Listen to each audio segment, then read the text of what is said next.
Сайн байцгаана уу? Та нартайгаа шинэ Буйнагийн булангаар уулзж байгаадаа маш их баяртай байна. За, өмнө Facebook-т болон Instagram-д оруулсан ямар төрлийн контент үзмээр байна вэ гэдэг бичлэг дээр нэлээд олон залуучуудаас одоо дөнгөж сургуулаа төгсөж байгаа, мөн их сургуулаа бас төгсөж байгаа, амьдралын гараагаа эхэлж байгаа нэг 20 насны залуучууд ер нь хэрвээ та 20 наснда эргээд очсон бол юу хийх байсан бэ?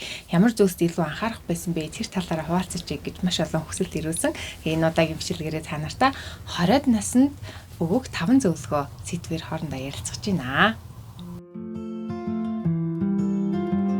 За тэгээд мэдээж 20 нас гэдэг бол бүр үнэхээр гайхамшигтай, адал явдалтай, эд шидийн гэж болохоор тий бидний амьдралын мараг гараа гэж хэлж болохоор анх удаага аав ээжийнхаа гэрээс гараад тусдаа бие дааж амьдарч үздэг. За гэр бүл зохиодог. За би бараг 20 наснда одоо 3 хүүхдээ төрүүлсэн байна гэд ер нь бидний ингээд эрэгтэйч бай эмэгтэйч бидний амьдралд бүр цоошин зүйлс маш ихээр тохиолдог тийм одоо үе бас нас байгаа тийм ээ. Тэгэхээр мэдээж их сургуулаа төгсөж байгаа. За 10 жилээ ч гэсэн төгсөж байгаа залуучуудын хувьд мэрэгжил сонгох гэдэг нэг том зүйлтэй учирдаг. За тэгээд мэдээж залуучууд маань өөрсдийнхээ хүсэл мөрөөдөл дуртай зүйлээ дагаа. За аав ээж хамаатан сад найз нөхдөс зөвлөгөө аваад мэдээж өөрийнхөө ирээдүг бол сонгож байгаа. Тэнээр бол би нэг их төвлөрөхгүй. Ягаад вэ гэхээр угаасаа тухайн үедээ сонгосон мэрэгчлэр зарим нь ажилдаг, зарим нь ажилдгүй, сурдаг, зарим нь мэрэгчлээ өөрчилдөг. Энэ бол бас ингээ өөрчлөгдөж болдог зүйл.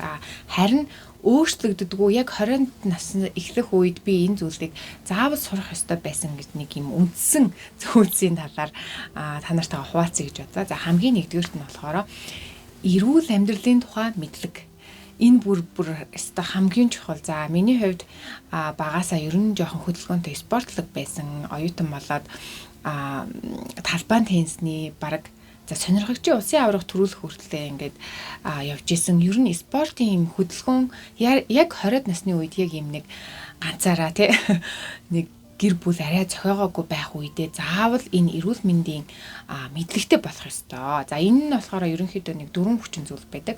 Хоол, нойр, сэтгэл санаа, дасгал, хөдөлгөөн гэдэг. Энэ дээр хамгийн их за оюутан байхдаа алддаг байсан. Би одоо бас ингээ эргээ ботход харамсаад байдаг нэг зүйл нь болохоор нөгөө шалгалтанд бэлдэх гэж нойр алдах. За бас найз нөхдөөрөө гарч нойр алдах. Тэр нойр гэдэг зүйл бол ерөөсөө одоо энэ эрүүл амьдралын мэдлэг дотроос би ч одоо ингээ эрүүл амьдралыг заагаад баг 10 жил болж штэ. Тэгэхэд энэ дотроос хамгийн чухал зүйл нь нойр байдаг байхгүй. Ялангуяа 20 хэдэн наснд хамгийн их алдагддаг. Тэгэхээр нойрыг яагаад чухал зүйл гэдэг байгаа вэ гэхээр нойр чинь хөөгддөггүй. Одоо бид нар хоолыг бол нэг удаа өглөө яваад 2 удаа одоо өглөө явхад бол асуудалгүй бие мэн тэрийг ингэ зохицуулж чаддаг одоо. Гэтэл нойрыг бол бид нар яг шөнийн 10-аас 3 цагийн үед авах ёстой. Тэр нойрыг бид нар маргааш нь өглөө унтлаа гэж нөхөж чадахгүй байхгүй. Тийм учраас оюутнууд би оюутан байхдаа яг ингэ нэг шалгалтын өмнө ингээд байж агаад яг нэг шалгалтын 1-2 хоногийн өмнө ингээд даалгавраа хийдэг ч юм уу, бүр шүнжэнгөө суугаад бэлддэг ч юм уу. Ерөөсөө ингээд хүн нойрыг бүтэн авч байгаа үед тарих толгойч гэсэн сайн ажилддаг. Бид нар унтж яхад яг 10-аас 3 цагийн хооронд хэрвээ би эргээд оюутан насндаа очих юм бол шөнө хичээл хиймээр байгаа 10 цагт унтчаад үүрээр 3 цагт босч хийсэн нь илүү биднэрт тэр хичээл тогтгоо тарих толгой маань ажиллахад юмыг сайн тогтооход илүү сайнаар нөлөөлөх байсан байлээ. Тэгэхээр та нар маань одоо ингээд их сургуулийн босоо алхаж байгаа бол тий алц хоол бас зарим нь ээж аваасаа хоол гэр бүлээсээ хоол ингээд очиж сурах байгаа бол хамгийн түрүүнд энэ нойр гэдэг зүйлийг чухалчлах хэрэгтэй. За тэгээд мэдээж түргэн хоол аль болох бага идэх хэрэгтэй. Өглөөний цайгаа өлөн дээр заавал тос хэрэглээд гарч явах хэрэгтэй. Ер нь өлөн хичээлдээ явах тохиолдол маш их байдаг оюутнуудад. Тэгээд тэр нь урт хугацаанд нөгөө цөсний чулуу үүсэх, олгоогоо ахуулах гэл ер нь 20 наснд бид нэр маш хайн хандсан зүйлс 30 наснд бүр юм том болоод хувирчдаг. Уул нь эрүүл амьдралын мэдлэг бол нэг юм хүнээс тийм байнгын өдөр болгон юм сураад шинжлэгдээд идэг зүйл биш учраас за өсрөөл та одоо нэг 7 хоногийг л зарцуулна.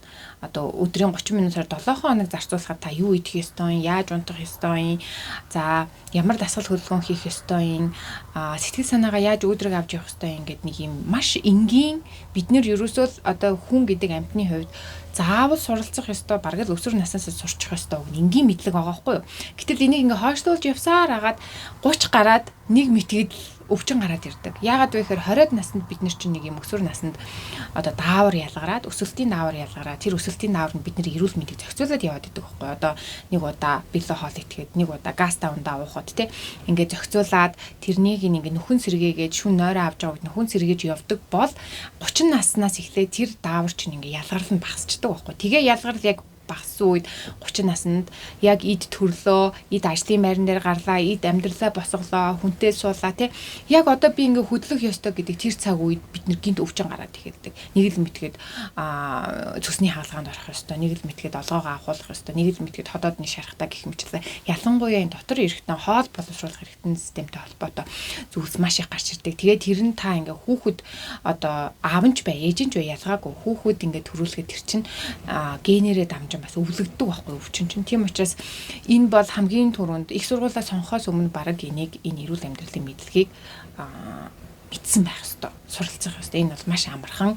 Тийм бидний ойлгохгүй хэцүү сэдв болов ш. Тэгэхээр та нартай хамгийн түрүүнд зөвлөх юм заавал эрүүл амьдралын мэдлэгтэй болоороо. Тэгээ оюутан болоод түргэн хоол, газтай ундаа, за тэгээд янз бүрийн нөгөө тамхи мамх, хорц уршил, за тэгээд шүн нойр алдаж шоудах, моодох, тэгээд алкогол гэдэг иймэрхүү зүйлээс айл болох хоол байхыг хичээгээрээ. Харин өвгний оронд болохоор өөрийгөө хөгжүүлэх зүйлсийг маш хийж сурах хэрэгтэй. Ялангуяа спорт, урлагийн нэг төрөл, спортын нэг төрлөөр яг ингээд ганцаараа байх үедээ, завтаа байх үедээ, хүүхд төрөөгүй байх үедээ тэр одоо зүйлсээр өөрийгөө 20-д наснда ингээд хөгжүүлчих юм бол 30 гарсан ч гэсэн таны бие ингээд биед өөрчлөлт орсон ч гэсэн эргээд тэр нөгөө одоо булчин маань эргээс хандаг байхгүй. Тухайн үед хийжсэн дасгалыг бид нэр 20 наснда дасгал сайн хийжсэн хүн 30 наснда эргээд буцаагаад хөвшүүлэхэд амархан байдаг. Тэгэхгүй ингээд 20 наснда огт спорт, дасгал янз бүрийн зүйл ингээд сураагүй байжгаад гинт 30 наснд дасгал хий, фитнест явъя гэхээр ингээд нөгөө бүх зүйлийг шинээр эхлэхэд бие маань бас юм жоохон илүү чармаад шаарддаг гэсэн үг. Тэгэхээр 20-д наснда хөнгөн сайхан байсан дээр заавал нэг спортын төрлөөр хичээл дээрээ гэж зөвлөмөр байна.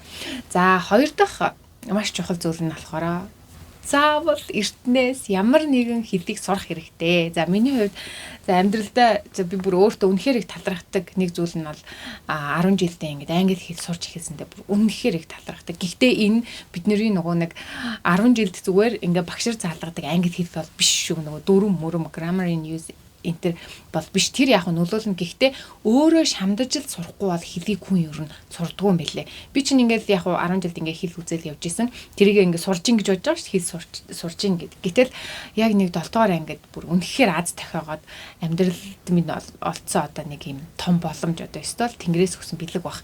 Япон явах тийм ирэхээр шагнуулж исэн байхгүй. Тэр нь болохоор юм Японы одоо хин сайн мэдэх вэ гэж зохион бичлэгийн уралдаан 10 жилийн хүүхдүүдэнд зарлагдаад тэгээд Монголоос 5 хүүхэд аймагаас бараг нэг 5 ингээ хүүхэд Улаанбаатараас 2 хүүхэд ингээд хөдөөр нутгаас 3 хүүхэд сонгосны нэг нь биесэн.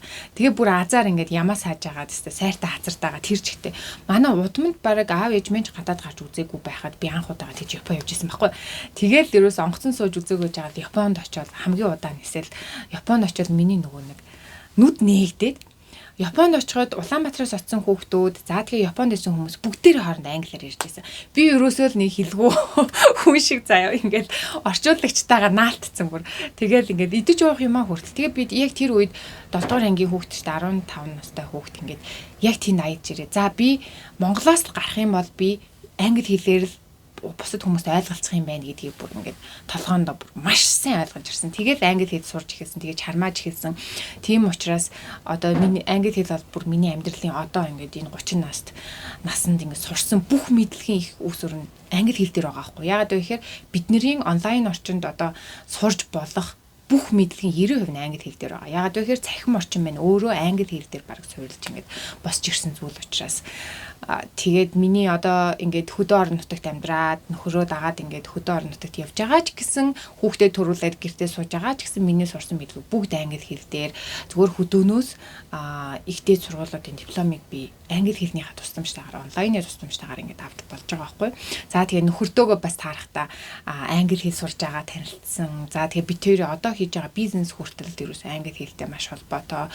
Тэгээ Mongolia Nomad Family-г гадагшаа хүртэл одоо ингээд их орноо таниулах одоо зүйлсийг би тэр англи хэл дээр хийж байгаа. Тэгэхээр англи хэл бол бүр үнэхээр давуу тал болно. Айл болох эрт сурах тусмаа чамд илүү давуу тал болно. Ажлын байран дээр гарсан ч гэсэн англи хэлэх хэрэг болно. Англи хэлтэй байх юм бол чи төрүүлж ажилд орно гэх мэтлэн. Тэгэхээр ер нь одоо ингээд ирээдүй бас өөрчлөгдөд нь шүү дээ. Одоо бид нэрт ямар мэдлэг, ямар одоо чадварууд ирээдүйд хэрэг болох нь бүр үнэхээр тодорхойгүй байна. Одоо 10 жилийн дараа зарим мэрэгжлүүд бараг ингээд одоо одоогийн бараг байгаа мэрэгжлүүдийн талаас илүү байхгүй болох гэдэг шүү дээ. Тэгэхээр тэр үед биднэрт тэр шин одоо сурж болох шин мэдлэг чадварыг бид нэр хэлний тусламжтайгаар энэ онлайн цахим машины тусламжтайгаар авах бүрэн боломжтой байгаа байхгүй. Тэгэхээр заавал эртнээс нэг хэл сураарай. Тэрийг зүгээр нэг 10 жил зааж байгаа хэлнээс гадна өөрөө шамдаж ингэ заавал сураарай гэж зөвлөмөр байна. За тэгээд дараагийн нэг зүйл нь болохоор бас мөн адил энтэйгээ нэлээд холбоотой. Тэр нь болохоор энэ YouTube, Google, химэл оюун ухаан гэдэг зүйлийг аль эртнээс ингэж ашиглаж сурах хэрэгтэй. За ер нь бол энэний цаана юу гэж хэлэх гээд байгаа вэ гэхээр бид нар яг хуу цахим орчинд ингээд донтох одоо тийм үзүүлэлт их зөндө гарч байна л да одоо. Гэхдээ цахим орчныг зөвөр анханаас ашиглаж сурчих юм бол энэ бол бүр ерөөсөө одоо энэ орчин үед байгаа шидэт тойл байгаа байхгүй юу. Та тэндээс бүр дэлхийн хамгийн лидер, хамгийн одоо мэрэгжлийн тим хүмүүсийн сувгийг дагаа тэр хүмүүсээс шууд баг их сургууль сурж байгаа юм шиг мэдлэг авах боломж байна. Ялангуяа YouTube. Би бүр YouTube-д үнэхээр хайртай. Өөрөө ч гэсэн YouTube сувг хөтэлдэгтэй маш их баярлаж байгаа. Одоо ингээд та нар минь намайг сонсож байгаа ч гэсэн ингээд YouTube-ээс сонсож байгаа шүү дээ. YouTube руу хүмүүснийх юм одоо зугаатай зүйл одоо үцхээсээ илүү юм мэдлэг авах гэж юм урт контентууд их хөвчлэн байр штэ учраас миний одоо баг ингээд нөгөө одоо энэ шим судлалын дэлхийн бүр топод бүгд ингээд суугата. Тэр хүмүүсийн сувгийг л ингээд дагчаад би ерөөсөө байнгын их сургууль сурж байгаа юм шиг мэдээлэл аваад мэдлэг аваад өдөр болгон англи хэлээ сайжруулад тэр хүмүүсийн мэдлэгийг сурахын тулд ингэж явж байгаа байхгүй. Тэгэхээр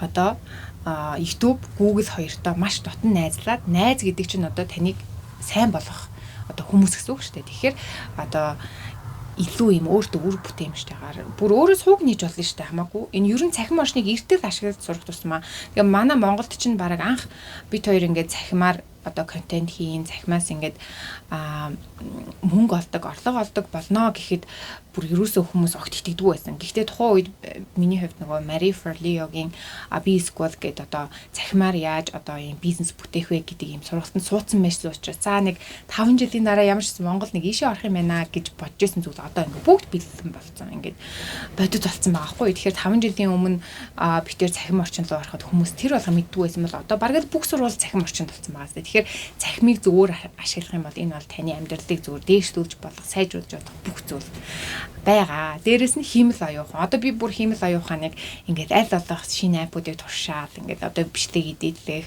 хэл сурах, за одоо шинэ ингээд чадварууд эзэмших тий бүхэл зүйлд энэ химэл оюун ухаан бол маш хурдтай орж иж байгаа. Тэгэхээр химэл оюун ухааныг ч гэсэн аль болох эртнээс ингээд мэдээ судалж авах хэрэгтэй. Ер нь жоохон сониуч байх тусмаа бид нар 20 наснд сониуч байж сониуч сурсан тэр бүх зүйл 30 наснд яг ингээд үржигдээд амьдралд яг хэрэг болдог юм шиг санагддаг. Тэгэхээр цахим орчныг зөв ашиглаж сурах нэ. За тэгээд түрүүний хэлэн дээр ч гэсэн заавал англи хэлийг ихэхгүйгээр ер нь их хэлээс гадна бас нэг ингээ хэл сурчаад маш чухал байдаг шүү. За одоо дараагийнх нь дөрөвдүгээрт Монгол өв соёл өөрийнхөө үндэс угсаа гарвалыг заавал судалж мэдэх хэрэгтэй. Тэрийг бол бүр 10 жилдээ сурвал уг нь бүр сайн. Гэхдээ 20-д нас бол хожимдохгүй энэ үедээ заавал сурах хэрэгтэй. Яагаад гэхээр бид нар Монголоос гараа явхаар бид нарыг ерөөсөө Монгол гэдгээр л харна. Одоо энэ буйнаа, энэ ерөөл төвшин гэдгээр биш, энэ Монгол гэдгээр харна. Тэгэхээр та тийм олон юм ялангуяа гадаад сурах байгаа, гадаадд ингэж аялж хөдөлмөр эрхэлж үзэж байгаа залуусын хувьд заавал өв соёлынхаа талаар мэддэг, түүхээ судалсан, за бас дээрэс нь өв соёлын талаараа ийм нэг чадварыг бас эзэмшүүл маш чухал юм шиг санагдсан. Би яг Америкт очиод би юу үзүүлж чадах юм бэ? Одоо ингээд Монголоос ирлээ гэж тэгэнгүүт монголчууд одоо бүжиг нь ямар байдгийг, дуу нь ямар байдгийг, ямар хэлээр ярьдгийг, ямар бичгээр бичдгийг ингээд бүх зүйлийг хүмүүс сониучрахж эхэлдэг. Ялангуяа яг ингээд өөр орнуудад аялахаар Монгол гэж бас тэр болгон сайн мэддэггүй. Бид нар бол яг дотроо ингэ мэдж байгаа шүү дээ. Тэгээд баг байхдаа бид нар чинь тэр өв соёл одоо ингээд настай хүмүүс морин хуур тоглох, бие биелгээ хийх гэх тэр зүйлийг нэх ингэ ойшоодгүй байсан байгаа байхгүй. Гэтэл яг дэлхийд ингээд өөр орнолол гараад явах юм бол тэрэн шиг хэрэгтэй юм байхгүй. Чи ерөөсө бусдаас онцгойрох бүр тэтгэлэг авахд хүртэл онцгойрох ерөөсө цоороо ганц арга чинь чиний Монгол гэдэг тэр одоо ялгарл өв соёл статус чинь байгаа байхгүй. Тэгэхээр айл болох эртхэн 20 наснда одоо бүжиг ч юм уу, дуу ч юм уу, одоо морин хуур ч юм уу тийм өв соёлтойгоо холбоотой зүйлийг сайн мэдэх хэрэгтэй. За тэгээд их олон оронд очихоор янз бүрийн газар одоо ингээ Монголын талаар өөр ойлголттой байна. Ялангуяа түүхийн талаар ингээ зөв мэдлэгтэй байх бол бид нар ч ингээ Чингис хаан гэж нуус авч байгаа уншаал ингээ байгаа боловч дэлхийн ингээ түүхийн хичээлүүдээр бас их өөр ордог юм билээ. Тэгэхээр тэрнтэй мэтгэлцэх хэмжээнд те одоо жишээ нь зарим Европын орнуудад Чингис хааныг одоо жишээ нь хэрцгийч гэдэг юм уу. Одоо тэр өнцгөөс нь хардаг байхад үгүй философи нь юм байсан шүү дээ. Монгол бол хизээч ингэж те одоо шашныг ялгуурлан гадуурхаж байгаагүй ч гэдэг юм уу. Тэр өөрийн өнцгөөс тийм мэтгэлцэх тийм чадвартай байх хэрэгтэй. Бас өөрөө үндэс угсаагаа би одоо жишээ нь дөрвүүд Баруун аймгаас гаралтай те манай угсаатны бие биелгээ ийм байдаг. За ийм хөгжмийн зэмсгийг тоглодог. За одоо жишээ нь удам судар нь тэндээс гаралтаа нууц авч тэгсэн байдаг гэх мэтлээ. Ер нь тэр мэдлэг бол энэ бол заавал суур бидний баг мэдэх ёстой хамгийн чухал зүйл байсныг одоо ингээ 30 гарсан хань ойлгож байгаа байхгүй. Тэгээ ямар азар ээж минь эмээ минь намайг жоохон махад тэр би биелгээ заагаад нэг дөр оруулаад тэгээд хань маань бас надад энэ түүхийн талаар бүр маш гоё зүйлсийг ер нь мэддэг болоход их тусалсан. Манай хүн ийм газар зүүн мэдлэг дээрэс нь энэ түүхийн мэдлэгийг сайтай. Тэгээд тэрийг ингээ хүүхдүүдтэй ч гэсэн маш сайн хуваалцаж ярьдаг. Надад бас их ярьдаг. Тэр бас их маш чухал санагцсан. Тэгэхээр өв соёлын талаараа заавал эртнээс суралцаараа ер нь 20-д наснда заавал сураарай гэж хэлмээр байна. За тавтах нь бол ер нь бонус гэх юм уу да. За гэхдээ бас маш их чухал зүйл тэр юу вэ гэхээр өөртөө төрүүлж хөрөнгө оруулж сурах хэрэгтэй. Яг 20-д наснда л энийг сурчих юм бол цаашаага 30 гарсан ч гэсэн өөртөө хөрөнгө оруулаад ингээд тэр хөрөнгө оруулалт чинь улам бүр үржин явчих юм байлээ. За хөрөнгө оруулалт гэдэг нь ямар нэгэн гадна материалын зүйл, хувцас, хунар, цүнх, мөнх одоо сандал, брэнд биш шүү заяа. Би ингээд ер нь айлын том учраас ингээд дандаа өөртөө ингээд сүулт юм өгдөг тийм туршилттай байсан байхгүй. Тэр нь юу вэ гэхээр одоо ингээд дүүнер ихлээд хоол идэ, дүүнер ихлээд цацны дараа би сүулт иддэг. Ер нь ингээд амьдралыг нэг айлын томот хийдэг шүү дээ. Ингээд босод бүх зүйлийг болгосны дараанаас өөртөө анхаардаг. Гэтэл энэ мэн буруу байсан байна гэдгийг ингээ хүнтэй суугаад хүүхд төрүүлээд нөхөртөө асныхаа дараа ажигласан. Яагаад вэ гэхээр яг дагаад хүүхд төрүүлсний дараанаас хүүхдтэй нөхөртөө ингээд төрүүлж хөрөнгө оруулаад хамгийн сүүлд өөрийгөө ингээд одоо хувцлахтаа хүртэл тийм байсан байгаа хгүй. Гэтэл яг үннийг хэлэхэд өөртөө төрүүлээ чи хөрөнгө оруулах юм бол дараа нь бусад хүмүүст чи жинтэй хөрөнгө оруулах чаддаг болчих тийм ээ. За тэгээд яг энэ донд би яг ингээд материалын зүйлийн хувьд ингээд хүмүүс төрүүлээд өгдөг ч гэсэн би бүр багаасаа нөгөө нэг ийм сурах дуртай бүр ийм олимпиадад маш их ордог. Ер нь ийм дуртай номондоо ингээд мөнгө татдаггүй. Ер нь сурах зүйлд хизээч би мөнгө татаж үзээгүй. Нэг тэр зуршил маань намайг яг 20 наснд бүр ингээд маш сайн бэлтгээд өөрийгөө ингээд хөгжүүлэхэд тусалсан байгаа юм. Тэгэхээр та нарыгаа ч гэсэн ингээд 20 наснда ялангуяа эрдэм мэдлэг өөрлөгөө боловсруулах, за чадвар эзэмших те энэ оюун ухаандаа хөрөнгө оруулахад заавал өөртөө төрүүлж өгч байгаараа гэж зөвлөмөр байна. Тэгээд яагаад вэ гэхээр за энэ мэдлэг дотор чинь бас их энэ мэдлэг нь их олон янз байгаамаа. За мэдээж эрүүл мэндийн мэдлэг өмнө нь ярьсан тийм ээ. За тэгээ санхүүгийн мэдлэг бол ганцаараа байхдаа санхүүгээ зөв зохицуулж тэрний талаар мэдлэгтэй болохгүй бол гэр бүлтэй болсон хойно бүр ингээд ийм замраагүй болж эхэлдэг. Тийм учраас ганцаараа байхдаа за санхүүгийн мэдлэг бол тийм мөнгө яаж хураахын, за тэгээ хадгаламж үүсгэх, юунд зарцуулах тийм ингээд баг багаар зарцуул сурах гэх мэтлэн бүр энэ санхүүгийн мэдлэг бүр үнэхэр хэрэг болдог. Бүр амьдрал хамгийн чухал мэдлэгийн нэг. Тэгэхээр энийг заавал их сургуульд бид нэр заах ёстой. Нэг сургалтанд сууж сурах ёстой гэхээсээ илүү зүгээр интернетээс хайгаад бид нар сурчиж болно. Тэр санхүүгийн эрх чөлөөнд эрт хүрэх бид нар заавал 50 60 хүрчээж тэтгэврт гарах албагүй. Тэгээ ялангуяа энэ дээр хамгийн чухал зүйл нь passive income буюу чи ажиллаагүй байсан ч гэсэн чамд орж ирдэг тийм орлогын их үүсвэрүүдийг судлах ёстой, суралцж явах ёстой. Ер нь өөрөө ирээдүйд ганц л ажил хийгээл би тэрнээсээ цалин аваад амьдрна гэдэг энэ ойлголт чи ер нь их хуучирсан. Ажил хийж байгаа ч гэсэн чадвар эзэмшиж байгаа ч гэсэн хажуугаар нь заавал ингээд ийм одоо идэвхгүйгээр гэх юм уу да заавал таны хөдлөхгүйгээр олж болдог тийм орлогын их усруудыг сурж ээж бид нар гэр бүлтэй болоход ч гэсэн тэр орлого чинь одоо бид нар ч хүүхд төрүүлээд эмэгтэйчүүд мэн суун штэ. Тэгэхээр чин тэр үед ч гэсэн бид нар санхүүгийн хувьд одоо өөрийн гэсэн тийм нөөцтэй бас байх хэвээр. Тэр бол ингээд би бүр ер нь 20-д наснда яг тэр санхүүгийн талаар сурч ийсэн да тэр талаар ном уншиж ийсэн да бүр үнэхээр их баярлалдаг. Тэгээ ханитайгаа хоёулаа битэрийн яг хамгийн анхны уншиж ийсэн ном нөгөө Баян ав ядуу ав байдаг. Тэр бол бас үнэхээр бас энэ цахим орчил орох хэрэгтэй байна. Энэ одоо технологи гэдэг чинь эргээд энэ хүмүүсийн амьдралд ингэж чухал орж ирэх юм байна гэдгийг бүр өмнө нь ингээд хэлээд өгсөн ном байсан. Тэгээ энэ онлайн сургалтуудад бас сууж байсан. Тийм байдлаар тэр салд 20 наснд олсон тэр санхүүгийн мэдлэг 30 наснд шууд ингээд ер нь бүгд үржигддэг. Тэгээд ойлгочих хэрэгтэй. Та 20 наснд зарцуулсан тэр таны мөнгнүүд 30 наснд шууд үржигдээд танд ирнэ гэж бодох хэрэгтэй. 20 наснд хураасан хадгаламжинд баг багаар хоримтлуулж исэн мөнгө 30 наснд үржигдээд танд ирнэ гэсэн. Тийм байдлаар ингээд санхүүгийн мэдлэгт маш сайн хугацаа зарцуулах хэрэгтэй. За хоёр дахь би энэ дотроос ер нь хамгийн чухал гэж бодсон хоёроо л хэлчихье. Хоёр дахь нэг мэдлэг нь болохоор энэ сүнслэг бие, даал тухамсар, одоо зорилгоо тодорхой олгох, таталцлын хууль, мөрөөдөл гэд энэ сэдвийг бас ер нь мэдээд авчихад их гэмгүй санагдав. Би багаасаа ер нь жоох юм төсөөлөн бодох, хийсвэрлэх ийм тэгээ зорилгоо ингэж бичиж тэмдэглэх, дэвтэртэй их харьцдаг, өдрийн тэмдэглэх хөтэлдэг ийм талын зүйлд ийм ер нь ийм багаас яг сонирхолтой байсан. Надад хинч зааж өгөөгүй л дээ. Гэхдээ би тэр талд ингээл нөгөө анхны яг ингээд secret гэл нууц гэл ном гарахад би бүр хамгийн анх авч ирсэн. Ингээд яг тэр талын ийм мэдлэгт маш их дуртай. Яагаад гэхээр намайг багаас мань угаасаа манай хоёр талын эмээ мань хоёулаа ийм 6 дахь мэдрэхүүн их өндөр хөгжсөн хүмүүс гэдэг байхгүй юу. Тэгээд намайг төрхөөс л манай одоо гэр бүл дотор яг тийм хийсвэр зүйл дотор бодит зүйл байдгаа гэсэн тийм зүйлийг одоо итгэл үнэмшилтэйгээр өссөн гэх юм да. Одоо жишээ нь уул бол бас эзэнтэй савдаг байдаг, ус бол бас эзэнтэй лус байдаг. Тэр нь ингээ харагдахгүй ч гэсэн байж байдаг.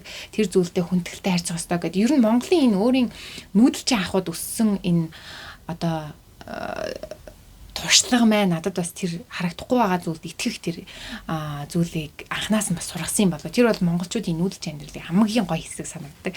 Тэгээд эмээнэр маань хоёулаа надад яг тэгж хэлдэг байсан байхгүй намайг одоо баг бахаас л ингээд ийм чи өөрөө ингээд төсөөлж чадах юм бол ингээд харагдахгүй байгаа зүйлийг ч гэсэн бодит болгож болдог гэдгийг ингээд би бүр багаас ойлгоцсон. Тэгээ энийгээ бас ингээд шинжлэх ухаантай холбох гээд энэ яад юм бол даал тухамсар гэж юу юм бол яаж хүслийг бодит болгодیں۔